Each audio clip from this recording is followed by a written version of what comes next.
B അശോകിന്റെ സ്ഥലം മാറ്റത്തിന് stay. കൃഷി വകുപ്പ് സെക്രട്ടറി സ്ഥാനത്ത് നിന്ന് മാറ്റിയ നടപടിയാണ് സ്റ്റേ ചെയ്ത് സെൻട്രൽ അഡ്മിനിസ്ട്രേറ്റീവ് ട്രിബ്യൂണൽ അനുവദിച്ചത്. വിശദാംശങ്ങളുമായി ബിനിൽ ചേരുന്നുണ്ട്. ബിനിൽ, എന്തുകൊണ്ടാണ് ഇത്തരത്തിൽ ഇപ്പോഴൊരു സ്റ്റേ ഉണ്ടായിരിക്കുന്നത്? വിശദാംശങ്ങൾ എന്താണ്?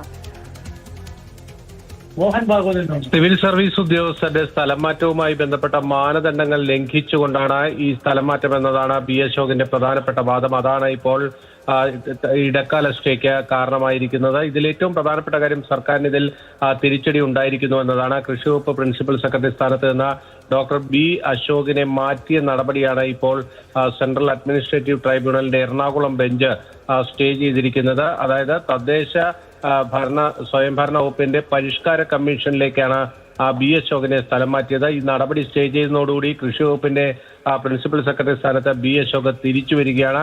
സർക്കാരുമായി ബന്ധപ്പെട്ട അഭിപ്രായ ഭിന്നതകളെ തുടർന്നാണ് ബി അശോകിന്റെ സ്ഥലം മാറ്റം എന്നത് നേരത്തെ ചർച്ചയായ വിഷയമാണ്. സർക്കാർ നടപടി ചോദ്യം ചെയ്തുകൊണ്ടാണ് ബി അശോക് ക്യാറ്റിൽ ഇന്ന് ഹർജി നൽകിയത്. ഹർജി പരിഗണിച്ചുകൊണ്ട് ജസ്റ്റിസുമാരായ കെ ഹരിപാലും വി രമാ മാത്യുവും ചേർന്നിട്ടുള്ള ബെഞ്ചാണ് ഇപ്പോൾ ഈ സുപ്രധാനമായ വിധി പുറപ്പെടുവിച്ചിരിക്കുന്നത്. ഈ സ്റ്റേ ഉത്തരവാണ്. ബി അശോകിന്റെ സ്ഥലം മാറ്റത്തിന് സ്റ്റേ എന്നതാണ് ഏറ്റവും പുതിയ വിവരം. വിശദാംശങ്ങളാണ് ബിന്നിൽ നൽകിയത്.